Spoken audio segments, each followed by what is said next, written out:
2025 vem sendo marcado pela liquidez abundante no mundo inteiro, com altas históricas na SP500, nas bolsas, inclusive no Brasil, bolsas europeias, asiáticas, né, mercados emergentes, no ouro, no Bitcoin, enfim, liquidez para todos os lados, mas o que eu quero falar no capítulo de hoje são alguns dos riscos para que isso acabe revertendo essa situação de um dos regimes ali liderados pelo Fed nesse exato momento, que pode atrapalhar toda essa questão. É sobre isso que eu quero falar hoje.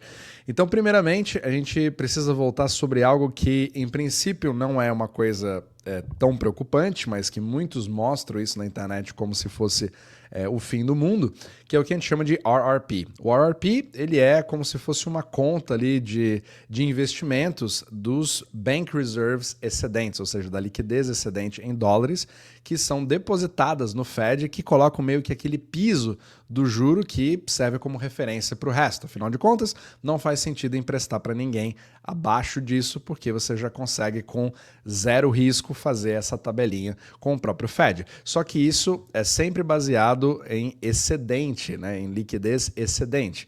E agora, como você já tem uma absorção que está simplesmente acontecendo em bonds americanos, né, com cada vez mais deles sendo gerados ali no mercado, você tem uma migração natural que sai do RRP com o Fed e começa a ir para o mercado. Ou seja, essa liquidez está nesse exato momento sendo alocada no mercado, não tendo a necessidade de usar o RRP.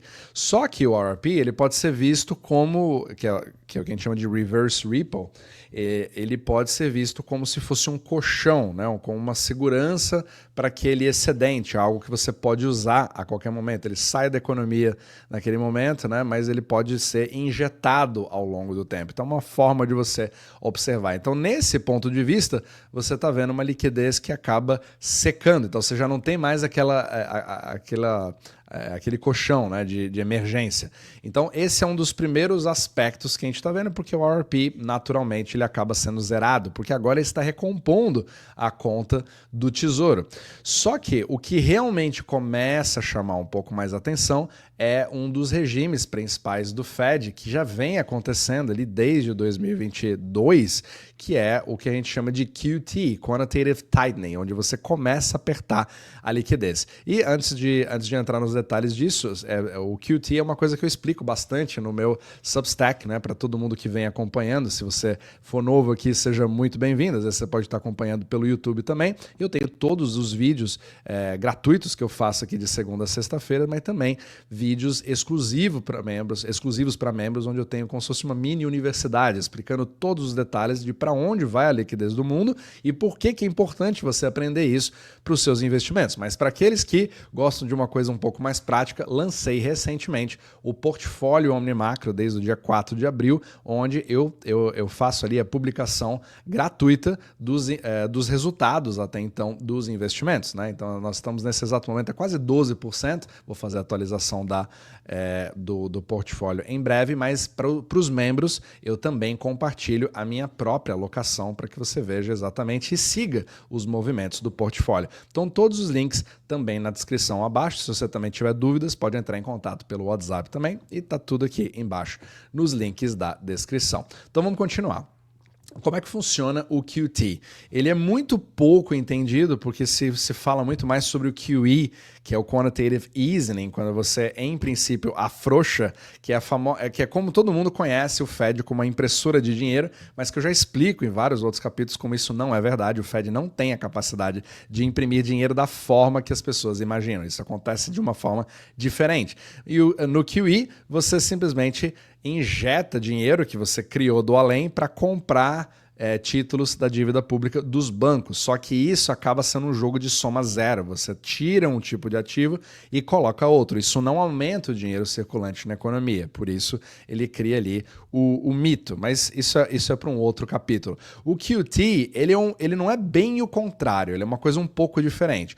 Como você tem o Fed, que no seu balanço tem uma série de bonds, né, ele poderia simplesmente colocá-los novamente e sugar essa liquidez do mercado, fazendo o contrário. Mas, na verdade, ele cria uma sucção maior ainda, porque ele deixa os títulos vencerem chegarem na sua maturidade e não coloca de volta. Então ele não repõe isso, ele não compra novos, né? Então ele literalmente vai reduzindo, porque quando você deixa o título vencer, você recebe aquelas reservas, né? O detentor do bond, ele recebe aquilo de volta e o título se extingue, porque acabou, chegou na maturidade. Então aquilo meio que morre ali no balanço do Fed. Mas enquanto ele está no balanço do Fed, ele não circula na economia. E isso acaba criando um efeito de apertar a liquidez, principalmente fora dos Estados Unidos. É isso que talvez uma das maiores confusões. O QT ele aperta muito mais fora do que dentro, porque dentro dos Estados Unidos você tem uma injeção muito maior, que é a real impressora de dinheiro, que são os gastos fiscais, porque eles criam depósitos imediatos e você pode gastar isso aumentando, né, o M2, aumentando toda a liquidez, apesar de que o M2 não é tão líquido, né? O pessoal do Bitcoin adora relacionar ali o M2 com liquidez imediata, e não é bem assim, mas ele aumenta o dinheiro circulante na economia pelo fiscal. E o QT, ele aperta fora dos Estados Unidos porque no sistema eurodólar, que são os dólares fora dos Estados Unidos, você não tem esse privilégio do fiscal. Você tem a expansão simplesmente baseada em empréstimos, ou seja, você empresta e aquilo tem que ser devolvido com juros. Então tem um custo ali, existe um risco e o banco ele vai escolher para quem ele vai emprestar. Inclusive, é uma das coisas que eu mais falo aqui, né, que são dos pilares desse podcast, o problema, né, que os bancos eles acabam entrando muito mais na defensiva, não emprestando para a economia real e criando ali uma financialização de toda essa economia. Mas, enfim, esse movimento de QT faz com que o balanço do Fed venha caindo ao longo do tempo. E você percebe aqui como isso vem sendo estável. Ou seja, uma perspectiva como se fosse de uma normalização. Eu não quero interferir muito na economia, etc. O que é até louvável, né? Porque o QE, que as pessoas acham, vem criando um problema maior. Só que nós temos hoje um mercado que é totalmente dependente de liquidez. Não se trata necessariamente de você ter ali a melhor performance das ações que vai fazer a SP500 subir. O que faz é literalmente a definição de como nós criamos crédito que cria liquidez e que tem que ir para determinados mercados para fazer um juro maior do que aquele pelo qual foi pego emprestado. E você acaba transformando a SP500 como se fosse numa poupança mundial, né? O cofrinho do mundo, inclusive dos próprios americanos, pelas suas contas 401k. Então, eu falo bastante, né, que são os investimentos passivos, que vêm tanto de fora dos Estados Unidos como de dentro dos Estados Unidos. E, por enquanto, nós não estamos vendo isso criar um sério problema. Agora, se trata sempre de probabilidades. Você pode ter reversões que você começa a ver esse QT criando ali problemas se você não tiver os outros catalisadores para manter essa liquidez subindo, fazendo todos esses mercados subirem ao mesmo tempo. E um dos principais termômetros que eu gosto de usar, que eu já falei em vários outros capítulos também, é o DXY. Então, nesse exato momento, ele está numa situação bem interessante, porque você percebe aqui que a gente continua com bastante folga, que se reflete em um dólar mais abundante e que está fluindo para o mundo inteiro, indo para vários tipos de mercados ao mesmo tempo. Só que, como eu já disse, né, eu estou aqui vendo, acompanhando a tendência que acontece desde o início de julho, de uma certa reversão. É isso que eu acho importante você ver como sintomas, se você quiser de fato fazer ali um